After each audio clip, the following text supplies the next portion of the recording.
Hello friends, super magic રસોઈમાં મિત્રો હું આપણું સ્વાગત કરું છું। આજે હું ટ્રીક અને ટીપનો વિડીયો તમારી સાથે શેર કરું છું, જેમાં મિત્રો આપણે રાજમાને આખી રાત પલાળ્યા વગર ઇન્સ્ટન્ટ કઈ રીતે બાફવાને એનો વિડીયો તમારી સાથે શેર કરું છું। તો તમને ચોક્કસ આ વિડીયો ગમશે, ગમે તો લાઈક કરજો, શેર કરજો અને સબસ્ક્રાઈબ કરવાનું તો ભૂલતા જ નહીં। અને મિત્રો બાજુમાં રહેલું બેલ આઇકનને પણ પ્રેસ કરજો, જેથી કરીને લેટેસ્ટ વિડીયોની માહિતી તમને મળતી રહે। તો મિત્રો રાજમાને બાફવાના એ લોઢાના ચણા ચાવવા જેવું કામ છે, કેમ કે એને આપણે 12 કલાક પલાળીએ છીએ ત્યારે એ આપણે કેટલી વિસલ કરીએ ને ત્યારે આ રાજમા બફાય છે।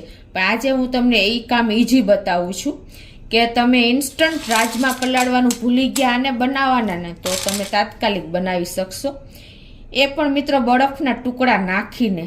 તમને પણ નવાઈ લાગશે કે એ વળી કઈ રીતે, પણ તમે એન્ડ સુધી જોડાયેલા રહેજો। તો અત્યારે મેં જો આ 250 ગ્રામ રાજમા લીધા છે, એને 2 થી 3 પાણી આપણે ધોઈ નાખશું। તો આ રીતે 2 થી 3 પાણીએ ધોયા પછી આપણે કાંઈ નથી કરવાનું, ડાયરેક્ટ એને આપણે કુકરમાં જ નાખી દેવાના છે આ રીતે। અને પછી એમાં રાજમા ડૂબે ને એટલું જ પાણી નાખવાનું છે।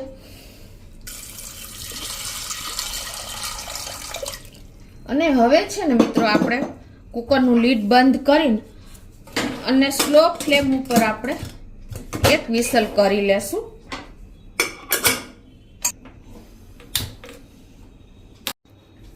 તો સ્લો ફ્લેમ ઉપર એક વિસલ થઈ ગઈ છે અને પ્રેશર પણ કુકરનું રિલીઝ થઈ ગયું છે, તો આપણે ખોલી લઈએ।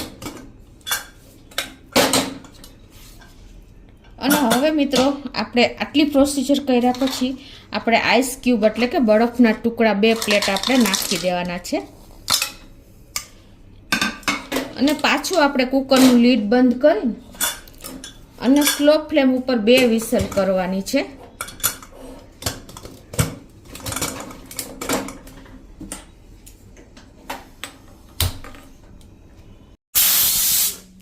તો 2 વિસલ થઈ ગઈ છે અને હવે આપણે એનું પ્રેશર રિલીઝ થવા દેશું। તો જો પ્રેશરનું કુકર પણ રિલીઝ થઈ ગયું છે અને આપણે રાજમાને ખોલી પણ લઈએ।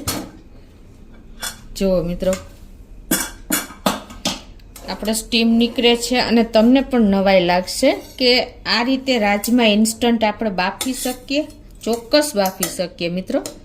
જો તમને દાણા પણ એટલા જ સરસ બફાઈ ગયા છે, તમને જો ખ્યાલ પણ આવી જતો હશે કે દાણા એકદમ ફાટી ગયા છે, જો છે ને મિત્રો આપણે રાજમા બાફવાની કમાલ, એકદમ ઇન્સ્ટન્ટ આપણા દાણા અંદર ફાટી ગયા છે મિત્રો। તમને બાફવા નહીં, એકદમ માવો થાય ને એટલા સરસ બફાઈ ગયા છે। કદાચ ઇનકેસ તમારે ન બફાય તો એકાદી વિસલ તમારા ગેસની કન્ડિશન પ્રમાણે વધારે કરી લેવાની, પણ આમાં તો તમને ખ્યાલ જ આવી ગયો હશે કે આ રીતે રાજમા બાફશો ને તો ક્યારેય તમારે આખી રાત રાજમા નહીં પલાળવા પડે અને ક્યારેય પણ ગેસ્ટ આવી ગયા અને ઇન્સ્ટન્ટ તમારે રાઈસ રાજમા બનાવવા હોય તો પણ તમે આ રીતે રાજમાને બાફી શકો છો। નો ડાઉટ મિત્રો, કોઈ ડાઉટને સ્થાન જ નથી, એટલા આપણે રિઝલ્ટ તમને ખ્યાલ આવી જાય છે કે રાજમા બાફવાનો કેવો આઈડિયા છે ને મિત્રો। મિત્રો હવે આપણે પ્લેટમાં પણ લઈ લઈએ। આપણે આનો વઘાર નથી કરતા, ખાલી તમને હું બાફવાની જ મેથડ બતાવું છું મિત્રો કે રાજમા બાફવા, ચણા બાફવા એ 2 કઠોળ એવા છે ને કે જો તમે પલાળ્યા ન હોય ને તમે તો બાફવાનો પણ વિચાર ન કરો, એ આપણા મગજમાં જ બેસી ગયું છે કે રાજમા કે ચણા પલાળ્યા વગર કોઈ દિવસ થાય નહીં। પણ તમારી નજર સામે જ છે ને મિત્રો આ રિઝલ્ટ, જો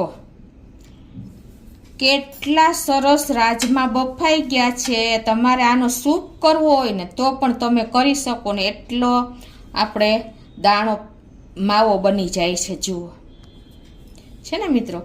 તો તમને ચોક્કસ મિત્રો લાઈફ ટાઈમ આ વિડીયો ઉપયોગી જ થશે। તો મિત્રો આ જ રીતે મેં ચણા બાફવાનો વિડીયો પણ મારી સુપર મેજિક રસોઈ ચેનલમાં શેર કરેલો છે, તો એ પણ તમને નવાઈ જ લાગશે મિત્રો। તો તમને ગમે તો ચોક્કસ આ ઉપયોગી જ થશે આ વિડીયો. ગમે તો લાઈક કરજો, શેર કરજો અને સબસ્ક્રાઈબ કરવાનું તો ભૂલતા જ નહીં.